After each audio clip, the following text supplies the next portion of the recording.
Fala pessoal, aqui é a professora Bruna, tô morrendo de saudade de vocês, espero que todos estejam bem, se cuidando direitinho em casa, fazendo todas as medidas segundo a OMS recomenda, tá certo? Coisa que também nós já debatemos em sala, né? A Organização Mundial de Saúde e os organismos internacionais correspondentes à Organização das Nações Unidas. Fica a dica de estudar a ONU, tá certo?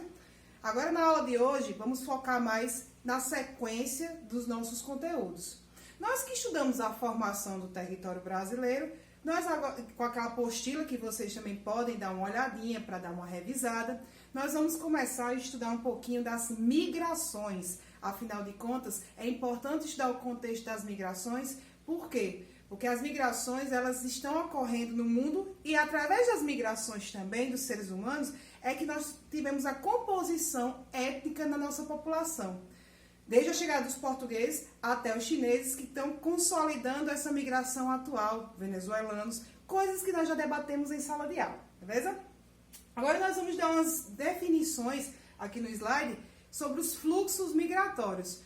Álcool em gel, cuidado e vamos lá, que o tempo não pode parar, beleza? Nós vamos dar aqui uma definição, como eu coloquei aqui no slide para vocês, fluxos migratórios. Os fluxos migratórios nada mais é do que o quê? O movimento de migração ou deslocamento populacional. Nós tanto podemos chamar de fluxos migratórios ou deslocamentos populacionais. É o deslocamento da população de um lugar para o outro, podendo ser definitivos ou temporários. Nós podemos ter um fluxo migratório definitivo, quando você, por exemplo, você vai para morar em outra localidade e permanece naquela localidade. A gente já deu como exemplo, nos anos 90, nos Estados Unidos, quando o dólar ele virou padrão global de moeda, muitos brasileiros eles se deslocaram de vez para os Estados Unidos. Nós sabemos que esse fluxo hoje em dia é muito mais complicado depois de 11 de setembro, que nós vamos ver um pouquinho mais à frente. Diversos motivos eles levam para que a população ela comece a migrar. As guerras, as condições econômicas desfavoráveis, as adversidades naturais. Por exemplo, o ser humano ele começa, por exemplo, a migrar devido às condições naturais do quê? Do próprio ambiente que ele vive. Por exemplo, na Sibéria, você vai ter uma condição realmente viável para você morar ou realizar suas atividades econômicas? Obviamente que não. Então, a tendência das populações, sejam elas nórdicas como os inuits, é migrar. Ou até permanecer numa localidade, mas adequá-la à sua vida. Atividades, por exemplo, como o clima extremamente frios ou quentes, como por exemplo o deserto do Saara, atividades vulcânicas intensas e até outros motivos que fazem com que as condições naturais façam com que a população ela se desloque, tá certo? Os fluxos migratórios eles podem ser de maneira interna, eu posso me deslocar internamente aqui dentro da própria de Campina Grande para João Pessoa ou de Campina Grande para Bahia. Isso é um fluxo chamado fluxo interno, dentro do mesmo local. Ou, por exemplo, o fluxo interno aqui, como aconteceu com o próprio êxodo rural, que é a saída do homem do campo para as cidades, como aconteceu no Brasil, principalmente até os anos 80, Nordeste, Sudeste, que a gente também já debateu sobre isso. E os externos, quando eu saio daqui, para o quê? Para fora do Brasil. Os fluxos externos podem ser vários motivos que me levem a migrar, como a própria seca, ou, por exemplo, problemas econômicos ou sociais, mas na atual conjuntura do nosso mundo, não é interessante migrar. Afinal de contas, estamos todos no mesmo barco. Vamos seguir adiante? As migrações externas. As migrações externas, também denominadas migrações internacionais, elas acontecem quando a população se desloca entre os países, como eu falei para vocês anteriormente. A imigração, a gente pode ter algumas nomenclaturas que podem confundir vocês, mas a gente vai dar esse argumento para que vocês possam diferenciar o que é migração, imigração e emigração. Imigração acontece quando o movimento de entrada das pessoas. O imigrante é quando, por exemplo, eu saio do país, a pessoa sai do Brasil, vou para onde? Vou para Nova York, vou para os Estados Unidos. Quando eu chego lá nos Estados Unidos, na cidade de Nova York, eu sou um imigrante, como é o caso, por exemplo, dos mexicanos, que tem aquela questão da imigração ilegal, que é bem comum a gente ver esse fato e esse preconceito dos imigrantes dentro dos Estados Unidos. Então, a imigração é quando eu estou lá em outro país que não é o meu, não é a minha cultura, talvez a questão linguística também diferencie. E a imigração refere-se ao movimento de saída. O ato de sair de uma localidade para outra, eu estou emigrando. Por exemplo, eu estou aqui no caminho para ir para Nova York. Eu estou fazendo o quê? Um processo de emigração, tá certo? Essas pessoas são emigrantes do seu país de origem. Ou seja, é o fluxo de saída. Quando você está saindo, eu cheguei, eu sou um imigrante. Eu estou saindo, eu sou um emigrante. Então, emigração é quando você, o movimento de pessoas do seu país de origem. Imigração é quando eu chego naquela localidade, certo? As dúvidas, lembrando que a gente vai tirar, por exemplo, no WhatsApp e também em outras plataformas, como propriamente o Zoom e as teleconferências, beleza? As migrações internas, elas acontecem dentro do mesmo país? Que movimentos podem, por exemplo, ocasionar com as migrações internas? Eu já falei para vocês outras vezes, a migração pendular. Por que pendular? O que é um pêndulo? Pêndulo é um movimento de vai e vem, como por exemplo a hipnose, que é aquele pêndulo que eles utilizam para a questão da hipnose. Então esse movimento de vai e vem diário da população é chamado de migração pendular, que desloca, as pessoas se deslocam, por exemplo, de uma região mais periférica para uma região mais central. Por exemplo, o professor Anderson, ele mora aonde? Ele mora em Esperança. Ele vem diariamente para o Colégio Valfredo.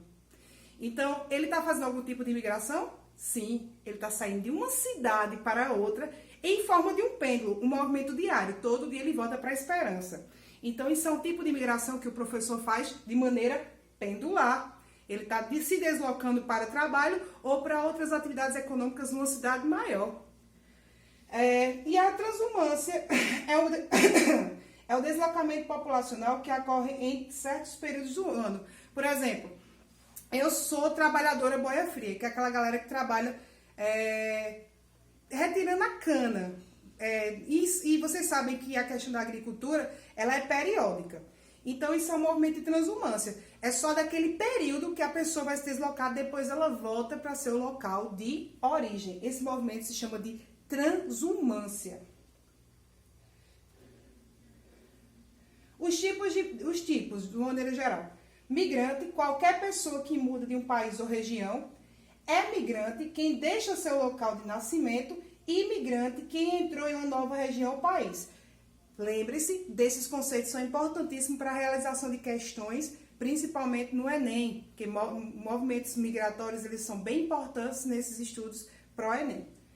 Refugiados são as pessoas que mudam de país ou região para fugir de guerras, conflitos internos, perseguição política, étnica, religiosa, de gênero e etc. Ou seja, os refugiados, por exemplo, que chegaram no Brasil da Síria, devido à questão do quê? Da guerra na Síria. Ou, por exemplo, acontecendo uma guerra no Irã, no Iraque, e as pessoas elas pedem refúgio a outros países para poder fugir daquela localidade que não está propícia para a habitação delas. Então, é bem comum esse tipo de migração de refugiados na Síria, seja, por exemplo, também perseguições políticas. Aconteceu durante a ditadura militar também, as perseguições que levaram, por exemplo, à questão do exílio, ou seja, pessoas que saíram, que foram expulsas do nosso país e refugiadas em outros países devido à questão da ditadura militar. E até os dias atuais isso existe. Não é questão no Brasil, mas essas perseguições, sejam elas, por exemplo, por gênero, por violação de direitos humanos, ela ocasiona a migração dos refugiados.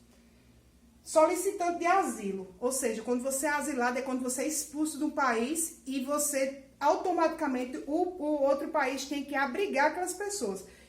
Esse exemplo que eu dei cabe mais a essa questão do solicitante de asilo, tá certo? Vamos lá. As migrações também podem ser do tipo interregionais, que é entre regiões diferentes. 3,4 bilhões de pessoas entre 95 e 2000 no país, elas tiveram essa migração interregional. é aquela, por exemplo, que você se desloca de uma região para outra. Isso é por isso que o nome é interregional, entre as regiões. Como, por exemplo, o fluxo Nordeste e Sudeste, que foi enorme. Hoje em dia nós temos um tipo de migração que é de volta, né? Que é a questão de você... As oportunidades no Sudeste já não são tão amplas como no passado, e as pessoas elas já estão começando a voltar, que é a migração de retorno, né? Hoje em dia, os nordestinos estão retornando ao Nordeste justamente por conta da falta de oportunidade e o desemprego, tanto estrutural como conjuntural, tá certo? Nós vamos aí, então, à migração intrarregional, que é dentro do mesmo estado, entre estados ou da mesma região.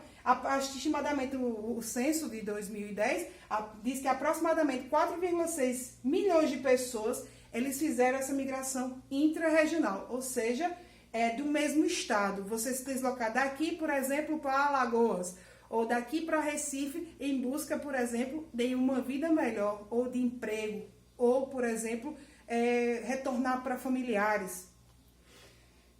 A migração definitiva, a pessoa passa a residir em um novo local, ou seja, a pessoa que arruma um emprego em outra localidade, ela fica suas raízes, então isso se consolida como uma migração definitiva. Existe a migração temporária, que o imigrante fica apenas um tempo pré-determinado. As sazonais, que são os imigrantes que se deslocam em determinadas épocas do ano, ou seja, as migrações sazonais são em determinadas épocas do ano. Por exemplo, eu planto abacaxi. Você sabe que não é toda época que se planta abacaxi. Então, eu vou me deslocar só na época do abacaxi para fazer o tipo de colheita. Eu sou contratada periodicamente para fazer a colheita do abacaxi. Isso é um tipo de migração. Eu saio de Campina Grande, por exemplo, para Sapé, que é uma grande produtora de abacaxi aqui do Nordeste. Então, automaticamente, eu estou fazendo um tipo de migração sazonal. Nós vamos ter as migrações pendulares, que eu também já expliquei para vocês. A espontânea. O que é uma migração espontânea? Eu saio por vontade própria. Não tô dando certo em Campina Grande e tal. Eu quero morar em João Pessoa porque lá tem praia. É uma migração espontânea. E, obviamente, eu precisava ter o quê? Capital. Afinal de contas, não é à toa que eu vou ter que me deslocar da minha cidade, que eu tenho as minhas coisas, e para outra porque eu quero, né? Porque lá é melhor para mim, porque eu gosto de ir lá e tal. A migração forçada, que é o deslocamento que eu já falei para vocês, por conta de guerras, conflitos e outras condições. E o êxodo rural, que é a saída do homem do campo para as zonas urbanas. Hoje em dia nós também temos o processo de êxodo urbano.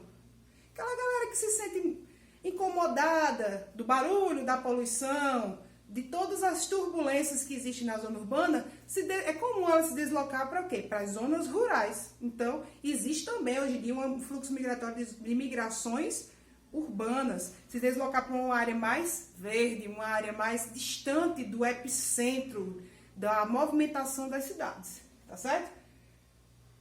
Acho que aqui não. Grande parte dos fluxos, aqui nesse mapa vai falar um pouquinho dos fluxos, movimentos migratórios do século XVI até o início do século XX. Nós vemos que, inicialmente, os europeus, principalmente durante o início do século XVI, com as grandes navegações, eles foram os grandes que fizeram os fluxos migratórios. Afinal de contas, você vê o tamanho da Europa, né? A Europa precisava de minérios, precisava, por exemplo, de recursos. E, obviamente, os europeus eles buscaram isso através das colonizações. E as colonizações aconteceram em grande parte do globo. A saída, isso já foi um período de imigração. E também eles fincaram raízes nessas colônias. Tanto que tiveram dois tipos de colônias, né? A de povoamento e a de exploração. O caso do Brasil, obviamente, uma colônia de exploração, como a gente viu nas aulas anteriores. Mas, por exemplo, os ingleses aqui na América do Norte nem foi sempre uma colônia de exploração. Existiu a questão da colônia de povoamento, como, por exemplo, os Estados Unidos da América, que foi chamado de Nova Inglaterra. E esses fluxos também foram para a Ásia, para a África, principalmente a África, que foi a maior colônia de exploração europeia. E também, obviamente, toda a América do Sul. Desde o México para baixo, nós vamos ter o quê? O processo de exploração, a colônia de exploração por parte dos povos europeus. Nós sabemos que também os grandes navegadores foram os chineses. Mas os chineses, eles não tinham essa perspectiva de fincar raízes onde eles começavam o quê? A navegação. Quem tem esse interesse de também mudar de lugar era o quê? Os europeus. Os europeus foram os povos que mais migraram. Hoje em dia, os europeus ainda migram? Bem menos frequente, né? Afinal de contas, nós vamos ter IDH e qualidade de vida ainda em maior parte, melhores lugares de se viver, digamos assim, dentro do continente europeu. Motivos de atração e de repulsão populacional. Qual é o motivo que eu me atraio pelas pessoas? O que é que me atrai em algo? A causa de atração são melhores condições de vida, obviamente. Eu não vou estar num lugar que não é bom para mim. Então, eu tenho que me atrair através das melhores condições de vida, melhores ofertas de emprego. Porque, por exemplo, eu estou aqui em Campina Grande, mas se me derem um emprego, se oferecer um emprego que pague mais, mediante as condições que atualmente nós vivemos, de uma maneira geral, a oferecer um emprego lá em Roraima, que pague 4 vezes o salário. Então, consequentemente, você já vai pensar nesse tipo de imigração, a questão capitalista. Causas da repulsão. O que faz uma população ela repudiar aquela área que ela vive? Obviamente, desastre natural. Aconteceu um terremoto, por exemplo, eu moro no Haiti, aconteceu um terremoto, eu tenho um capital, eu não vou me deslocar daquela área? Óbvio que eu vou me deslocar daquela área não é mais propícia para minha habitação naquela localidade. Então, consequentemente, isso é um motivo de repulsão populacional. Conflitos políticos, religiosos, enfim, tipo o regime talibã, que, por exemplo, emite proibições às pessoas. Isso é um motivo de conflito político e religioso que faça com que eu não queira morar naquela área? Obviamente. Situação econômica ruim. Obviamente, se o país está numa situação com desemprego, principalmente que nós chamamos de desemprego estrutural, conjuntural, porque desemprego estrutural é da substituição do ser humano por máquinas, e o desemprego conjuntural é por crises econômicas do país. Se o desemprego está conjuntural, eu automaticamente, tendo uma oportunidade, eu vou me deslocar, tá certo? Lembrando que as dúvidas vocês podem entrar em contato comigo através do WhatsApp, no grupo, ou também vocês podem procurar de uma maneira mais ampla através das conferências que nós vamos tentar realizar com vocês ao longo das semanas, beleza? E também no Classroom. Números sobre as migrações internacionais. Nós vamos ter a população aí, esse gráfico mostra a população de imigrantes, população em milhões. Nós vamos ter atualmente um contingente populacional de imigrações exorbitante, afinal de contas, grande parte dos países, não é só o Brasil que anda em crise. Vocês sabem que na América do Sul nós vamos ter crises econômicas, sociais, políticas, étnicas e religiosas. Então, isso é um motivo para as migrações cada dia mais eclodirem. Migrantes por regiões em 2000 aí. As regiões que mais receberam fluxo migratório são as regiões, obviamente, que têm mais atrativos populacionais. Ou seja, América do Norte, Ásia e principalmente a Europa. A Europa, que pela proximidade do mar Mediterrâneo, a questão do continente africano, recebe um contingente enorme de populações africanas, tá certo?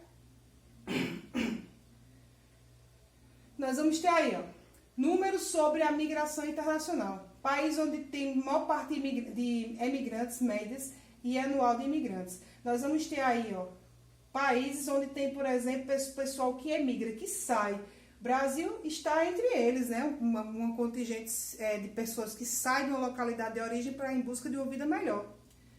E os que mais recebem imigrantes em média. Os que mais recebem imigrantes são o quê? A Oceania, a Europa, a Ásia e a América do Norte. Nós vamos ter, quanto mais a economia desenvolve no lugar, mais o número de imigrantes ele vai ser imenso. E as pessoas que queiram se deslocar também.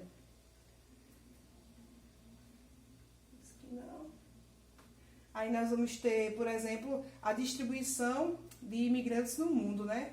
Entre homens e mulheres.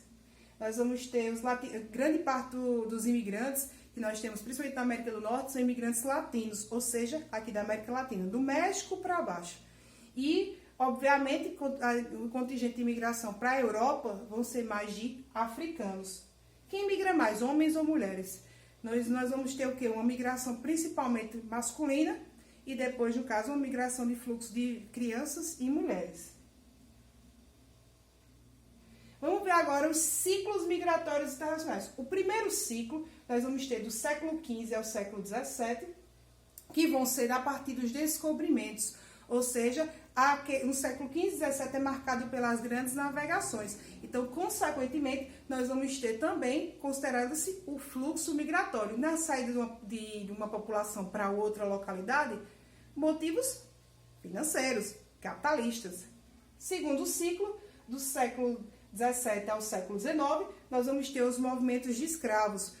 Imigração forçada. Afinal de contas, o escravo disse, eu quero ir para a América, para trabalhar, para levar açoito. Não, né, gente? Todo mundo sabe que isso é imaginação bem viajosa. Mas os escravos, eles foram uma migração forçada. Através de navios negreiros, eles chegaram ao nosso território. Em outros territórios, na América do Norte também, é bem comum, na Ásia, os escravos, justamente por conta do quê? De ser força de trabalho, uma imigração do tipo forçada, certo? O terceiro ciclo nós vamos ter do século XIX e do século XX. Mais de 70 milhões de europeus emigraram para a América, Austrália e África.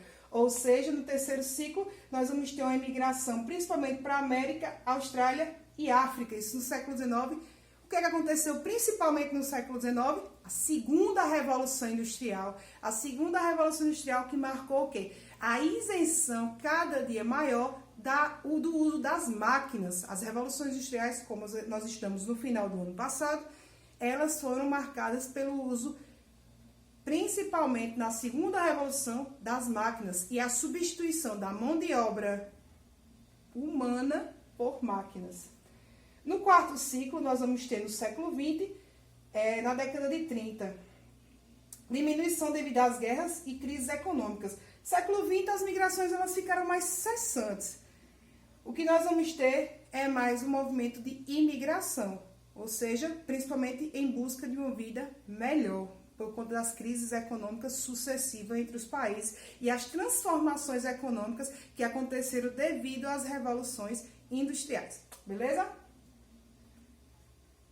Nós vamos ter aí o quinto ciclo, no século XX, na década de 50, retomada da modéstia das migrações para a Europa e os Estados Unidos, após do período pós-guerra,